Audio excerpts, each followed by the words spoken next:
U.S. President Donald Trump agreed on Monday to delay the implementation of planned tariffs on Canada and Mexico for 1 month after both countries introduced new measures to combat drug trafficking at their borders with the United States. Trump held separate discussions with Canadian Prime Minister Justin Trudeau and Mexican President Claudia Sheinbaum as 25% tariffs on Canadian and Mexican imports were set to take effect on Tuesday. He had justified the tariffs as a means to curb the flow of illegal migrants and drugs, including fentanyl. Following his call with Trump, Trudeau announced on social media that Canada would roll out a 1.3 billion Canadian dollar, $893 million border security plan. This initiative includes deploying additional helicopters, advanced technology, and personnel to reinforce the border, strengthening cooperation with U.S. partners, and allocating more resources to prevent the smuggling of fentanyl. The Prime Minister also stated that nearly 10,000 frontline personnel would be assigned to border protection efforts. Additionally, Canada will appoint a fentanyl czar, designate cartels as terrorist organizations, ensure round-the-clock surveillance at the border, and establish a joint Canada-U.S. strike force to tackle organized crime, fentanyl trafficking, and money laundering. Canada has agreed to ensure we have a secure northern border and to finally end the deadly scourge of drugs like fentanyl that have been pouring into our country, killing hundreds of thousands of Americans while destroying their families and communities all across our country, Trump wrote on Truth Social.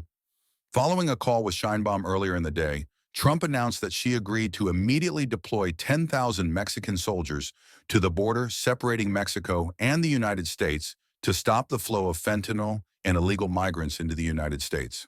We further agreed to immediately pause the anticipated tariffs for a 1-month period, Trump said.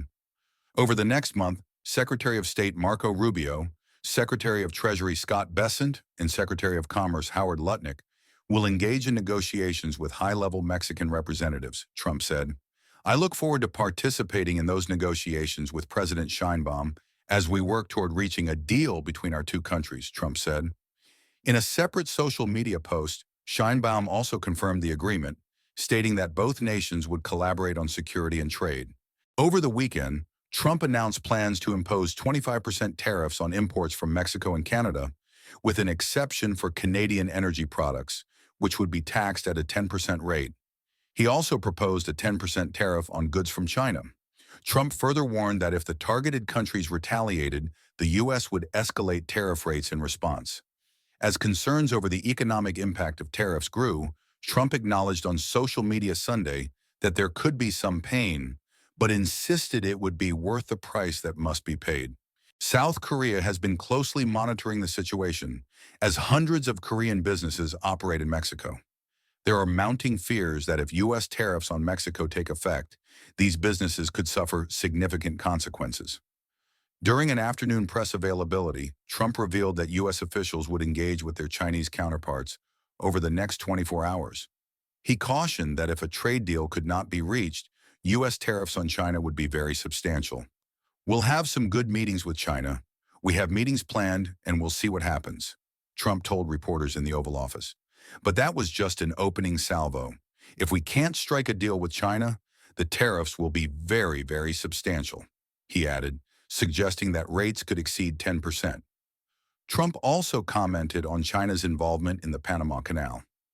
Now, we had another big thing. Speaking of China, China is involved with the Panama Canal, he said. They won't be for long, and that's the way it has to be. He continued, we are going to secure something very strong, or we are going to take it back, and China will be dealt with.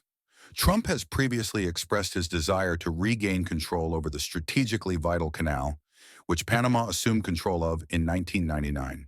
He has argued that American ships have been severely overcharged and unfairly treated, while claiming that China exerts influence over the canal's operations.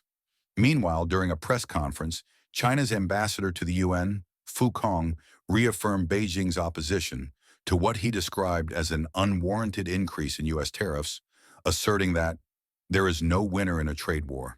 We believe this violates WTO rules, which is why China is filing a complaint with the World Trade Organization, Fu said. We may be forced to take countermeasures. He also insisted that China has the strictest regulations on fentanyl and urged the U.S. to focus on addressing domestic demand rather than shifting the blame onto others.